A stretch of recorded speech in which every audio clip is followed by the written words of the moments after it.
하나님 말씀은 누가복음 2장 1절부터 14절 그리고 28절부터 38절입니다. 누가복음 2장 1절부터 14절 그리고 28절부터 38절까지입니다.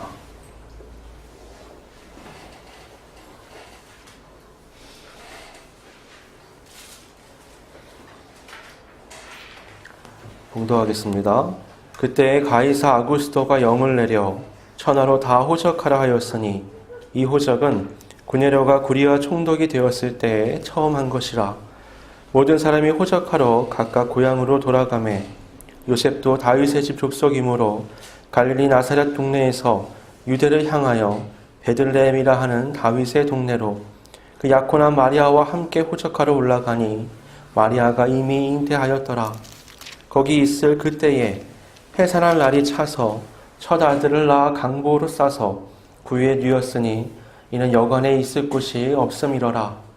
그 지역의 목자들이 밤에 밖에서 자기 양떼를 지키더니 주의 사자가 곁에 서고 주의 영광이 그들을 두루 비추매 크게 무서워하는지라. 천사가 이르되 무서워하지 말라. 보라, 내가 온 백성에게 미칠 큰 기쁨의 좋은 소식을 너희에게 전하노라. 오늘 다윗의 동네에 너희를 위하여 구주가 나셨으니 곧 그리스도 주시니라.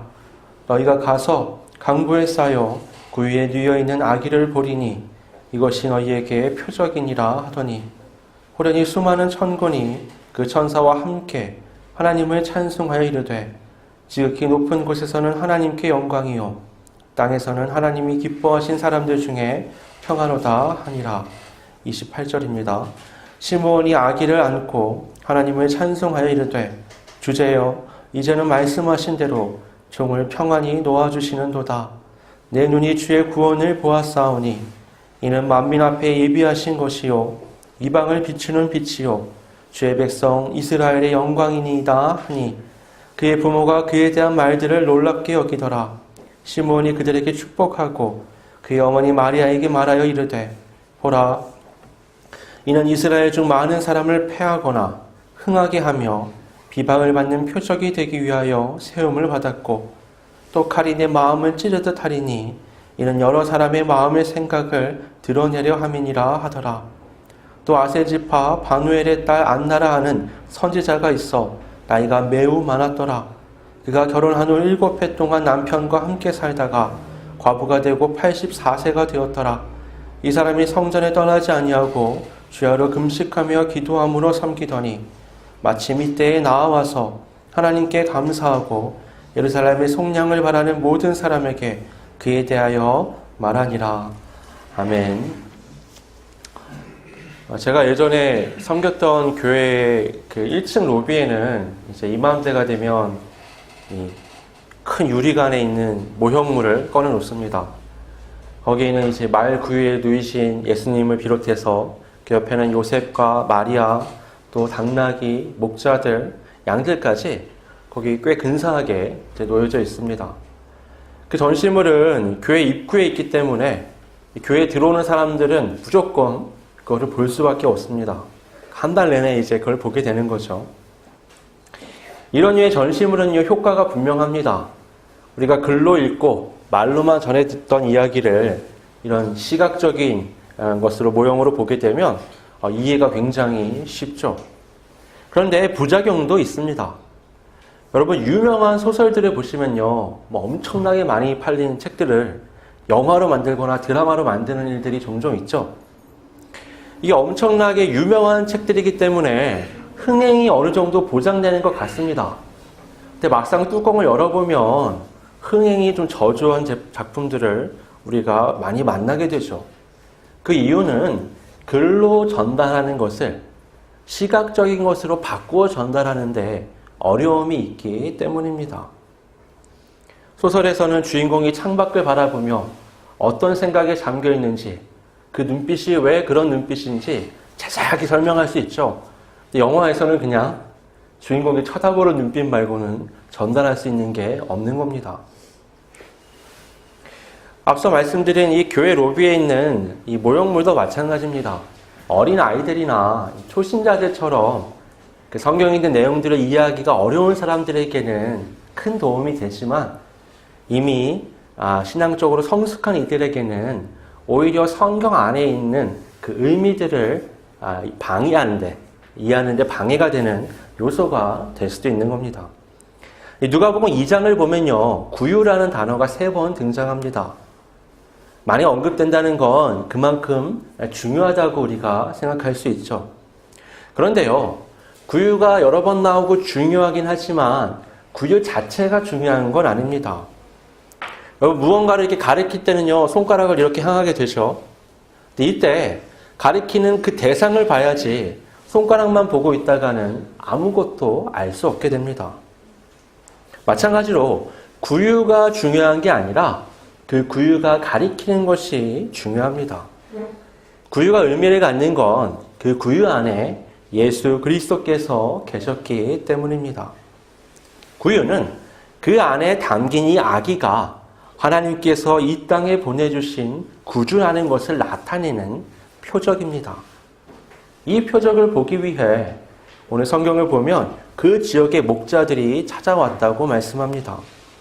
그들은 평소와 같이 밤중에 이제 양들을 돌보고 있었습니다. 지금처럼 이렇게 가로등이 있고 네온 사인이 있는 게 아니기 때문에 굉장히 어두울 때 별빛과 달빛을 의지하며 양들을 돌보고 있다는 것을 우리가 생각해 볼 수 있죠. 그 깜깜한 밤에 갑자기 환한 빛이 그들을 비추면서 천사가 나타났습니다. 천사는 이렇게 말합니다. 무서워하지 말라. 보라, 내가 온 백성에게 미칠 큰 기쁨에 좋은 소식을 너희에게 전하노라. 오늘 다윗의 동네에 너희를 위하여 구주가 나셨으니 곧 그리스도 주시니라. 너희가 가서 강보에 쌓여 구유에 누워 있는 아기를 보리니 이것이 너희에게 표적이니라. 천사는 구유에 누워 있는 아기가 곧 구주요 그리스도 주라고 말씀합니다. 구유는 그 안에 담긴 아기가 구주와 그리스도임을 나타내는 손가락입니다. 그렇기에 그 아기를 만난 이들은 그냥 감격한 채로 있는 게 아니라 그 아기가 구주와 그리스도이심을 갖는 어떤 의미가 있는가, 그 부분에 대해서 깊게 생각을 해봐야 합니다. 이 구주와 그리스도라는 말은 굉장히 정치적이면서 종교적인 표현입니다. 누가는요, 오늘 본문 2장 1절에 가이사 아구스토를 언급합니다. 시기적으로 표현을 위해서 이 이름을 딸 수도 있지만 그거보다는 조금 더 깊은 의미가 있습니다. 성경이 아닌 보통 우리가 이 사람을 아우구스투스라고 부르는데 이 사람은 율리우스 카이사르의 양자로 왕이 된 사람입니다. 그들은요, 정적들을 모두 제압한 다음에 이 로마의 유일한 통치자가 되었습니다. 이 로마 역사를 보면 정치적으로 변화가 일어나는데요. 처음에는 왕정으로 시작을 하죠. 그 다음에 공화정으로 변하고 여기에서 다시 한번 황제가 다스리는 제정으로 변화를 합니다. 이 공화정에서 제정으로 바꾼 인물이 바로 이 아우구스투스라고 할 수 있습니다.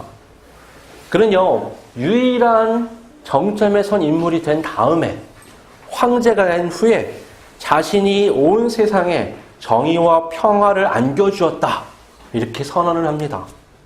그리고는 자신의 양아버지인 이 율리우스 카이사르가 신이 되었다라고 선언하고 자신을 신의 아들이라고 선포합니다. 사람들은요, 이 아우구스투스를 노래하고 그에 대한 이야기를 만들어내고 그를 구주라고 불렀습니다. 심지어 다른 데서는 이 사람을 신으로 숭배하기까지 했습니다. 이런 시대적인 상황 가운데서 천사는 목자들에게 지금 구주가 나셨다라고 말씀하는 겁니다. 이것은 이 로마라는 대제국과 하나님의 나라, 아우구스투스라는 구주와 예수 그리스도라는 구주의 대결 구도라고 말할 수 있습니다. 이 싸움은요, 인간적인 눈으로 보면 도저히 비교가 되지 않습니다. 누구나 잘 아는 절대적인 권력을 갖고 있는 사람과 저 동쪽 어디 변방 변변한 누일 곳도 없어서 이 구유에 누워있는 한 아기의 싸움입니다. 아우구스투스는요, 그의 생전에 예수님에 대한 이야기를 거의 들어볼 일이 없었을 겁니다. 이스라엘은 소국 중에서도 아주 소국이었고 그 안에서 잠깐 있었던 그 사건에 대해서 이 사람이 알 턱이 없습니다. 그런데요, 한 세대를 지나지 못해서 그의 후계자들은 이 예수님에 대한 이야기를 잘 알 뿐만 아니라 그 세력들을 뿌리 뽑기 위해서 말살할 방안을 강구했습니다. 그리고 약 300년이 지나지 못해서 이제는 로마의 황제가 그리스도인이 되고 로마의 국교가 기독교가 되는 놀라운 일이 일어납니다. 천사는 바로 그 구주를 가리키는 표적이 이 구유다라고 말씀하는 겁니다.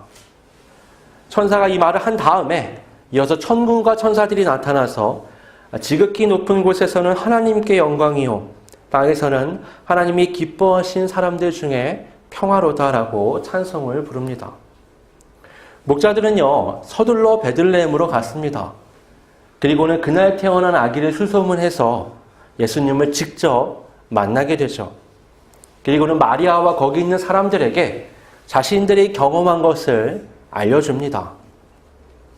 그들은 예수님을 만나고 돌아오며 하나님께 영광을 돌리고 찬송을 부르죠.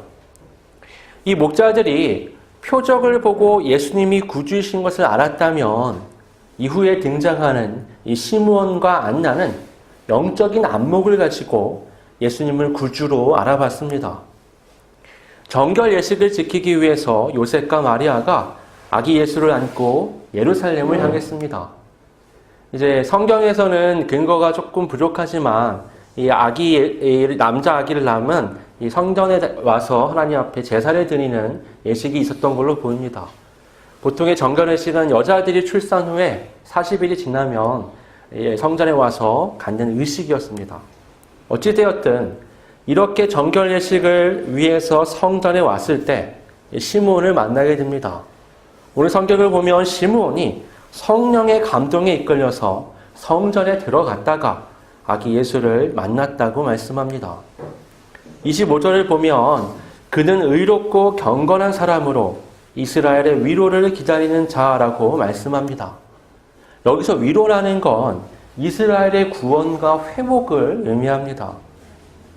그렇게 이스라엘의 위로를 갈망하는 그 사람은 성령께서 죽기 전에 그리스도를 보게 될 거리라는 감동을 안고 죽는 그 순간까지 예수님을 만날 것을 기대하며 살아왔던 거죠.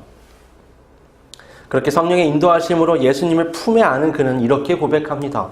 주제여, 이제는 말씀하신 대로 종을 평안히 놓아주시는도다.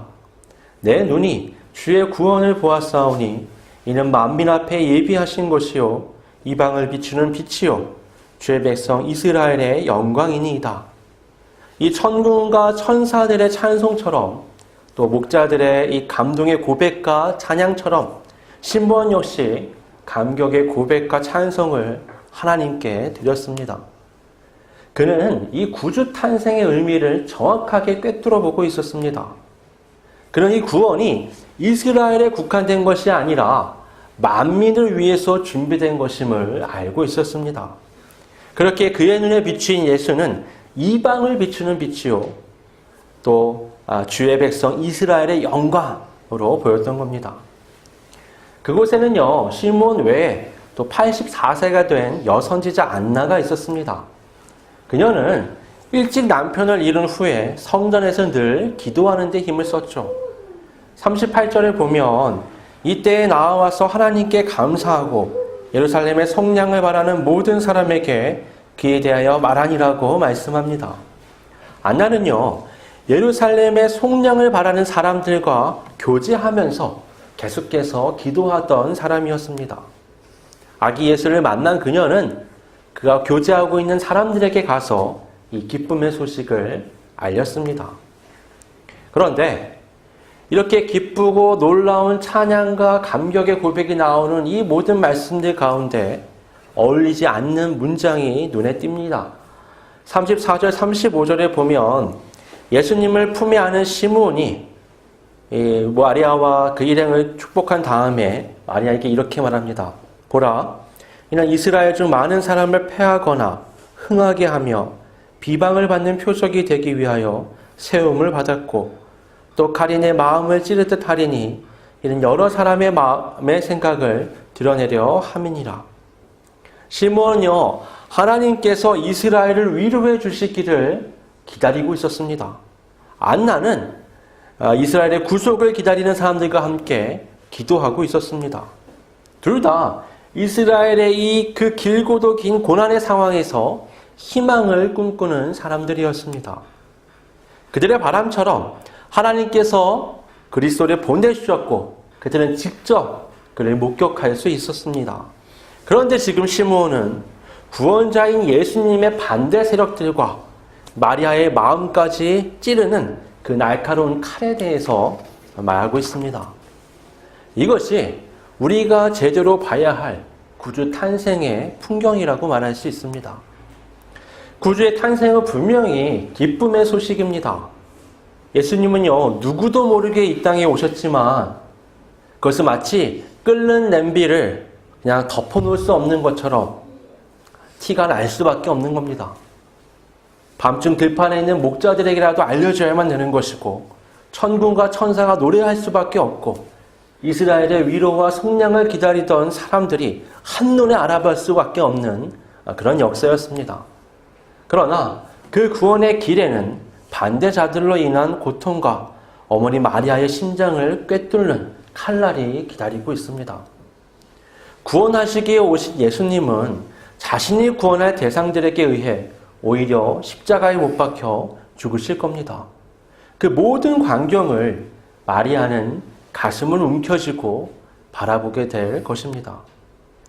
예수님의 오심은 구원을 갈망하는 신실한 자들에게는 기쁨의 소식이지만 자신들의 욕망을 위해 살아가며 손에 잔뜩 움켜쥔 자들에게는 재앙의 소식입니다. 그들의 나라는 구주에 의해서 부서지고 새로운 나라, 곧 주께서 좌정하실 하나님의 나라가 세워질 겁니다. 그렇게 그들, 곧 로마의 총독과 정치가들, 그리고 제사장과 서기관과 바리새인들은 예수님을 대적했고 십자가에 못 박아 죽였던 겁니다. 이 어두워 보이는 예언의 말씀에서도 우리는 또 희망의 빛을 발견할 수 있습니다. 이스라엘의 많은 사람을 넘어뜨리고 거기서 끝이 아니라 다시 일으켜 세우실 것이라고 말씀합니다. 예수님은 십자가에 못 박혀 죽으심으로 끝난 게 아니라 부활하심으로 예수님을 십자가에 못 박으라 소리쳤고 또 예수님을 십자가에 못 박았던 이들까지 그들이 회개할 때 다시 일으켜 세우셨습니다. 이방을 비추는 빛이고 주의 백성 이스라엘의 영광이라고 말씀하지만 사실 이 빛은 세상이 기대하던 종류의 빛이 아닙니다. 이 영광은 이스라엘이 바라던 영광도 아닙니다. 만약 그랬다면 예수님이 이방이 꿈꾸는 빛, 이스라엘이 생각하는 그 영광으로 오셨다면 절대 예수님을 십자가에 못 박거나 반대하는 일이 일어나지 않았겠죠. 여러분, 우리의 삶에 찾아오신 예수님은 우리가 그토록 원하는 분이었습니까? 대부분은 그렇지 않습니다. 처음에 좋아하지만 시간이 좀 지나다 보면 예수님이 나에게 이끌어 가시는 삶과 내가 기도하는 삶이 다를 수 있는 거죠. 죄에 물든 우리의 기대는요, 항상 나의 욕망 성취에 향해 있습니다. 그 삶을 지지하고 그것을 이끌어지는 구주를 우리는 갈망하죠. 신을 찾는 모든 이 세상의 사람들이 그런 관점에서 신을 섬깁니다. 그렇게 나의 욕망을 비추고 나의 성취를 위해서 신을 섬겨나가는 거죠. 하지만 그것들은 내가 기대하던 빛, 내가 기대하던 영광일 수는 있어도 하나님께서 이 땅에 보내주신 진정한 빛, 진정한 영광은 아닙니다. 그것들은 한때 나를 밝혀주는 것 같고 나에게 기쁨이 되는 것 같지만 나를 더 죄의 길로 밀어 넣어버리죠. 이스라엘의 수많은 사람들이 예수님으로 인해 넘어졌습니다. 그들의 선민의식과 자기의는 철저하게 파괴됩니다. 그 중에서 믿음으로 예수님께 다시 반응하고 일어서는 사람들은 세우심을 입었습니다. 우리 역시 마찬가지입니다. 하나님이 중심이 되지 않는 우리의 모든 생각과 감정, 삶의 모든 영역은 주님 앞에서 넘어뜨려져야 합니다. 그리고 주님으로 인한 세움을 입는 새로운 삶을 살아가야 합니다.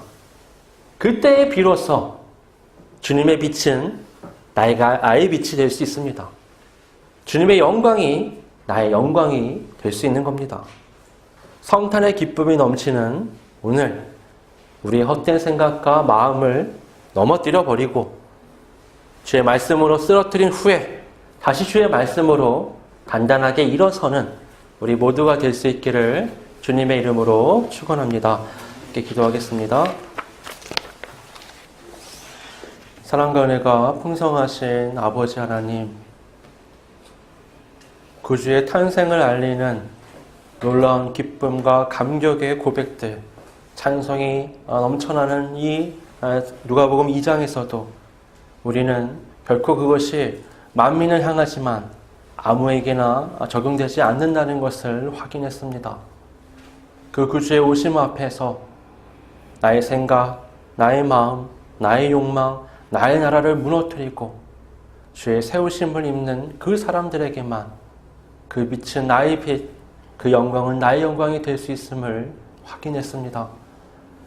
주께서 오신 이 기쁨의 날, 주의 오심을 다시 한번 생각해보며 우리의 생각과 마음, 우리의 모든 인간적인 욕망의 것들을 털어내버리고 그리스도인답게 주의 빛이 나의 빛이 되고 주의 영광이 나의 영광이 되는 온전한 삶을 살아갈 수 있도록 성령께서 이끌어 주시옵소서. 거룩하신 예수님의 이름으로 기도드립니다.